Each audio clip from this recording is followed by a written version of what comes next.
the US-China economic relationship has shifted from integration to open competition, marking a new era in global commerce. For years, American consumers enjoyed cheap goods from China, fueling China's rise and reshaping the world economy. Now, concerns over industrial decline, intellectual property theft, and economic dependency have prompted the US to rethink its approach. Policy changes are shaking global supply chains, moving beyond tariffs to targeted sanctions and industrial strategies. The focus is no longer on deepening engagement, but on managing a complex, often adversarial relationship with profound consequences for both nations. Understanding this new reality is crucial as the US and China navigate a relationship too big to fail, yet too tense to continue unchanged. The US has ended the de minimis exemption for Chinese goods, a move that strikes at the heart of Chinese e-commerce giants like Shein and Temu. This loophole once allowed millions of low-value packages to enter the US duty-free, fueling a flood of cheap products. With the exemption gone, these companies face higher costs and increased scrutiny, threatening their direct-to-consumer business model. American shoppers will see higher prices, as the days of ultra-cheap fast fashion and gadgets come to an end. The policy shift signals a more sophisticated US strategy, targeting the mechanisms that enabled China's e-commerce boom. The message is clear: loopholes that undermine American industries are being closed for good. Shein and Temu's response to the sudden regulatory changes was swift and decisive. Almost overnight, they warned customers that prices would soon rise, hinting at a new era of higher costs for American shoppers who had grown accustomed to ultra-low prices and endless deals. At the same time, both companies made a dramatic move to slash their US advertising budgets, signaling a major shift in their strategy. The days of aggressive, omnipresent ads across every social platform and search engine were suddenly over. Temu, which had once dominated Google shopping ads with eye-catching offers, vanished from the platform almost entirely, leaving a noticeable void for deal hunters. Both companies cut spending on major digital platforms by over 30%, a move that sent shockwaves through the online advertising industry and left marketing analysts scrambling to adjust their forecasts. Shein, in particular, reduced its ad spend by nearly half compared to the previous year, a staggering drop for a brand that had once seemed unstoppable in its quest for American market share. These companies, once the undisputed leaders in digital marketing innovation, are now in full retreat. Their once bustling marketing departments have gone quiet, as the price advantage that fueled their explosive growth has all but disappeared.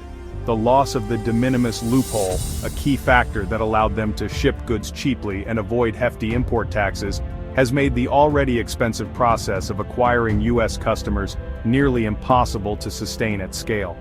Their pullback isn't just about trimming costs, it's a clear sign that these e-commerce giants are facing a fundamental threat to their entire business model in America, one that could reshape the global retail landscape. Instead of launching a counter-offensive, Shein and Temu are regrouping behind closed doors, forced to confront the reality that their golden era in the US may be coming to an abrupt end. The American retreat marks a dramatic and possibly permanent shift for these e-commerce powerhouses, leaving the future of fast fashion and bargain shopping in the US more uncertain than ever before. With the US market closing, Chinese e-commerce firms are searching for alternatives, but the world is less open than before. Transshipping through third countries is being blocked by US policy, and China's domestic market faces economic headwinds. Europe, while wealthy, is growing more protectionist, and other regions lack the scale to replace the US. The export-driven model that powered China's growth can't simply pivot inward or to smaller markets. Beijing and its companies now face a strategic bind. The American market, once the engine of growth, is no longer reliable. The global trading system is fragmenting into regional blocks, complicating China's path forward. This new reality exposes China's deep dependence on a single, now restricted market. The US isn't just playing defense, it's rebuilding its industrial base for resilience and security. Billions in public and private investment are flowing into key sectors, from defense to energy and technology. Aid to Ukraine has doubled as a domestic stimulus, revitalizing American manufacturing and creating high-skilled jobs. Major companies are investing in grid resilience, cybersecurity, and advanced manufacturing, all aimed at reducing reliance on foreign supply chains. This is a modern industrial strategy, not old-school protectionism. The lesson: efficiency can't come at the expense of security. By closing loopholes and investing at home, the US is rebalancing its economic foundation. It's a long-term project, but it marks a fundamental shift in America's global economic strategy. A key part of America's new strategy is forging resource partnerships, especially with Ukraine. In a rapidly changing global landscape, the U.S. is seeking to strengthen its economic and strategic ties with countries that can help secure vital materials for the future. These new alliances are not just about trade, they're about building trust, sharing technology, and ensuring mutual growth in a world where resources are increasingly seen as tools of power. As the U.S. decouples from China, it's investing in alternative sources for critical minerals like titanium, seeking to diversify its supply chains and reduce dependence on any single nation. This shift is driven by both economic necessity and national security concerns, as access to these minerals is essential for advanced manufacturing, defense technologies, and the clean energy transition. Lithium and cobalt are also in high demand, powering everything from electric vehicles to smartphones. By working with partners like Ukraine, the U.S. is ensuring a steady, reliable flow of these resources, which are the backbone of modern technology and innovation. Ukraine's mineral wealth is being tapped to build secure, non-Chinese supply chains for industries from defense to green energy. These efforts are helping Ukraine modernize its mining sector, create jobs, and integrate more deeply with Western economies, while also providing the U.S. and its allies with a stable source of essential materials. Projects like the new titanium processing plant in the U.S., using Ukrainian feedstock, support both economies and reduce Chinese leverage.